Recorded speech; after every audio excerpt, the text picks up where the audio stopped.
जय हिंद दोस्तों, आर के मौर्य कॉमर्स क्लासेज में आपका बहुत बहुत स्वागत है। मैं राजकुमार मौर्य। इस वीडियो के माध्यम से आपको हम जर्नल एंट्री का क्वेश्चन बताने जा रहे हैं। पूरी वीडियो देखना है। अगर आप पूरी वीडियो देखेंगे तो आपको मैं विश्वास दिलाता हूँ 100% आपको समझ में आएगा। हमारे सामने एक प्रश्न है, कहता है अशोक की पुस्तकों में निम्नलिखित लेन देन की रोजनामचा प्रविष्टियाँ कीजिए। Generalized the following transaction in the books of Ashok. English में बोला गया है, हिंदी में बोला गया है। हिंदी में पढ़ने वाले छात्र हिंदी में पढ़ सकते हैं, इंग्लिश में पढ़ने वाले छात्र इंग्लिश में पढ़ सकते हैं। आपको अपनी कॉपी में सबसे ऊपर लिखना है, ऐसे कॉलम ऐसे लिखना है, journal entry in the books of Ashok. इनके बिजनेस का नाम अशोक है। अशोक की पुस्तकों में जर्नल एंट्री करनी है। आप कॉलम बना लेंगे, बनाना चाहें तो कॉलम बना सकते हैं, ना पता हो तो जान लीजिए। जर्नल एंट्री के 5 कॉलम होते हैं। 5 कॉलम में सबसे पहला होता है डेट का, दूसरा होता है पार्टिकुलर का, तीसरा लेजर फोलियो, अमाउंट डेबिट का कॉलम, अमाउंट क्रेडिट का कॉलम ना। दिया गया है दिसंबर 2016। आपको यहाँ पर रखना है 2016 दिसंबर महीना। पहले वर्ष लिखा जाता है, फिर महीना लिखा जाता है, फिर तारीख लिखा जाता है। 1 तारीख को कहता है, देखो 1 तारीख को कहता है, जो भी मैंने आपको बताया, started business with cash. Hindi में कह रहा है नकद से व्यापार आरंभ किया 1 लाख रुपया। बिजनेस स्टार्ट कर रहे हैं तो हमारे पास बिजनेस में कैश आएगा। आने वाली कैश को डेबिट करते हैं। रियल अकाउंट का नियम कहता है टू कैपिटल, जिस पैसे से बिजनेस शुरू किया जाता है उसे कैपिटल कहते हैं। 1 लाख रुपए से बिजनेस शुरू किया जा रहा है, 1 लाख डेबिट में और 1 लाख आपको क्रेडिट में दिखा देना है। डेबिट में, क्रेडिट सामने क्रेडिट में। नरेशन होगा being business started with cash. Column यहाँ तक खींचा जाता है, लाइन यहाँ तक खींच देते हैं, बस यहाँ तक नहीं खींचना आपको, यहाँ तक। डेट में भी नहीं खींचना है आपको। पहली एंट्री हो गई है। दूसरी एंट्री में कहता है दिसंबर 2 को भारतीय स्टेट बैंक में खाता खोला है, opened a bank account with SBI। 2 तारीख को SBI में खाता खोला ना, तो SBI में अगर खाता खोलेंगे, अकाउंट ओपन करेंगे तो SBI रिसीवर हो जाएगा। State bank of India account debit. State bank को हम पैसा देंगे, अशोक पैसा देगा, हम अशोक की तरफ से हैं, SBI पाने वाला होगा, पाने वाले को पर्सनल अकाउंट कहते हैं। State bank of India account debit. और हमारे पास से क्या चला जाएगा? कैश। कितना जा रहा है? 30,000 डेबिट में, 30,000 क्रेडिट में। नरेशन होगा being account open with SBI, state bank of India bank में। इतना आपको समझ में आया होगा। 2 एंट्री करने के बाद लाइन ऐसे खींच देंगे। फिर आपके सामने जो क्वेश्चन दिख रहा है, कह रहा है परचेज गुड्स फ्रॉम आशु, आशु से माल खरीदा। Purchase goods from Ashu book question में देखेंगे तो जब किसी लेन देन में किसी व्यक्ति का नाम दिया हो तो लेन देन उधार माना जाता है। जब किसी लेन देन में किसी व्यक्ति का नाम दिया हो तो लेन देन क्या माना जाता है? उधार माना जाता है। आशु से परचेज कर रहे हैं तो हमारे पास गुड्स आ रहा है, लिखा जाएगा purchase account debit, purchase account debit to Ashu देने वाला है कितने रुपए का? 20,000 डेबिट में, 20,000 क्रेडिट में। नरेशन होगा, नाम दिया ना, गुड्स हमारे पास आया, देने वाला आशु है। Being goods purchase on credit.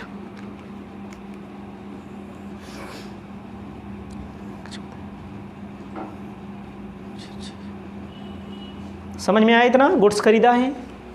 उसके बाद कह रहा है राहुल को नगद माल बेचा, sold goods to Rahul for cash. 10 तारीख को कि 6 तारीख को? 6 तारीख को राहुल को कैश में गुड्स सोल्ड कर रहे हैं।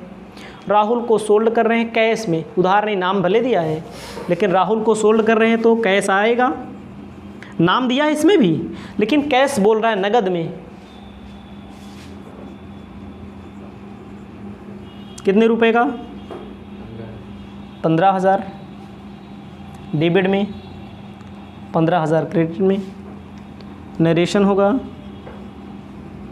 Being goods sold. सोल्ड मतलब सामान को बेच दिया गया है। पहली तारीख की एंट्री, बिजनेस शुरू किया गया, बिजनेस में कैश आया है, cash account debit to capital. SBI में खाता खोला है, SBI account debit to cash. Purchase किया गया है गुड्स आंसू से, फिर कैश नगदी में बिक्री कर दी गई है। इसे आप अपनी कॉपी में पहले लिखें, इसे आप अपनी कॉपी में पहले लिखें। 6 तारीख के बाद हम आपको 10 तारीख को ले चलते हैं, लाइन खींच देंगे। 10 तारीख में कह रहा है Tara bought goods from Tara for cash. Tara से नगद माल खरीदा है। देखो तारा से नगद माल खरीदा है, तो जब तारा से ख़रीदा है तो हमारे पास क्या आएगा? गुड्स आएगा। गुड्स जब खरीदते हैं तो क्या लिखते हैं? Purchase account debit to Tara's account. Tara कितने का? 40,000 रुपये का। लेकिन गलती मैंने कर दिया, तारा भी बोला है और नकद भी बोला है। देखो तारा से नगद माल खरीदा, तो नगद है तो क्या जाएगा हमारे पास से? कैश हमारे पास से जाएगा। ठीक है, नगद ना बोला होता, कैश ना बोला हो तो तारा लिखते। ठीक है, गलतियाँ होती रहती हैं, गलतियों में सुधार की आवश्यकता होती है।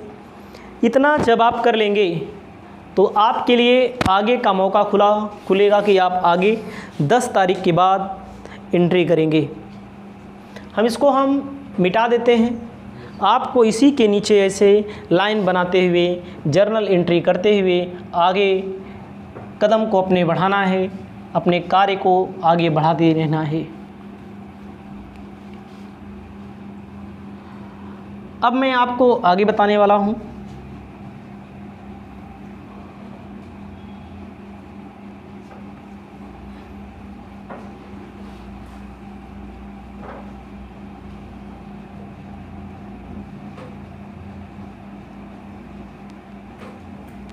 लाइन आगे खींच देते हैं फिर से। पेपर में लाइन खींचना बहुत ज़रूरी है। पेपर में कभी कभी पूछता है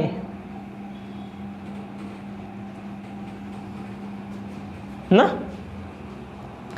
कह रहा है भैया 13 तारीख को 13 दिसंबर को सुमन को माल बेचा, सोल्ड गुड्स टू सुमन। सुमन को बेचा, सुमन नाम दिया है,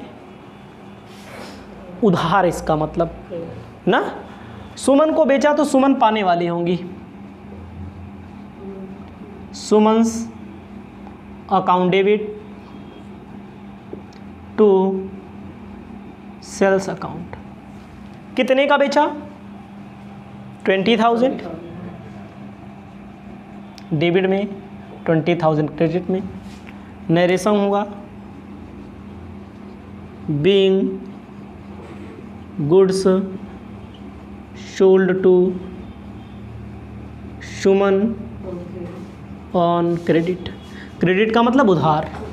ठीक है, समझ में आ रहा है तो ठीक है, नहीं आ रहा है तो और ठीक है, आने वाली वीडियो को आप देखेंगे।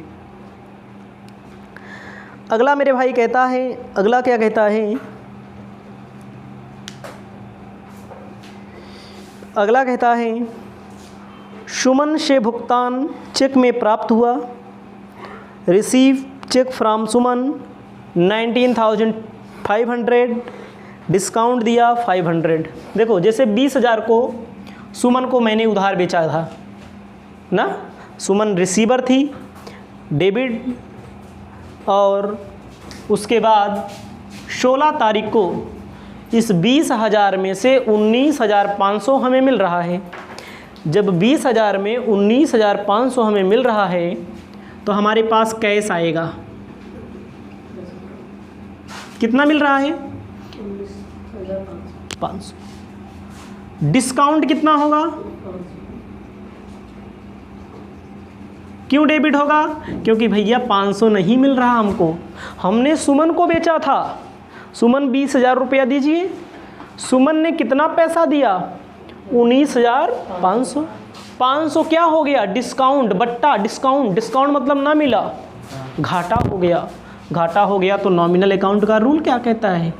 सभी डेबिट कर दो घाटे को, व्यवहानियों को। पैसा कौन दे रहा है? टू सुमन्स। कितना हो जाएगा? काम हुआ इनका 20,000 का, मिला हमें 19,500। 500 रुपया क्या दिया? हमने छूट दे दिया, हमारा पैसा नुकसान हो गया। Being cash received from Suman, discount allowed. Discount allowed मतलब डिस्काउंट दिया गया है। 16 तारीख के बाद बात आती है 20 तारीख की। अंकित जी 20 तारीख को देखिए, आंसू को चेक द्वारा जारी किया 10,000 रुपया। आंसू को चेक द्वारा जारी किया 10,000 रुपया। चेक गिवन टू आंसू। हमने आंसू से कभी खरीदा था। पीछे एंट्री देखिए, पीछे क्या तारीख को एंट्री देखेंगे? 4 तारीख को एंट्री देखिए। आंसू से 20,000 रुपये का माल खरीदा था, तो अब उस 20,000 में आंसू को 20 तारीख को 10,000 का चेक दे रहे हैं ना। मैंने आपको बताया है चेक आएगा तो डेबिट, चेक जाएगा तो क्रेडिट। चेक आएगा तो कैश, चेक जाएगा तो बैंक। आंसू को भुगतान चेक से किया, तो भुगतान चेक से करेंगे तो भैया आंसू डेबिट होंगे कि नहीं? Ansu's account debit to bank account. कितना रुपया भैया? 10,000। देखो चेक जा रहा है ना, चेक जा रहा है तो लिखा जाएगा बैंक, लिखा जाएगा बीइंग चेक सेंड टू आंसू। आंसू को चेक दे दिया, बैंक से पेमेंट हो जाएगा। समझ में आ रहा है? बात करते चलिए, पढ़ते चलिए। 22 तारीख को कह रहा है, इंग्लिश में कहता है rent paid by cheque. Cheque से रेंट को पेड किया गया। रेंट हमारा नॉमिनल अकाउंट, रेंट हमारा डेबिट हो जाएगा। कैश जाएगा तो कैश लिखेंगे, चेक जाएगा तो क्या लिखेंगे? बैंक लिखेंगे। कितने का चेक गया? 200 2,000 का। नरेशन होगा बीइंग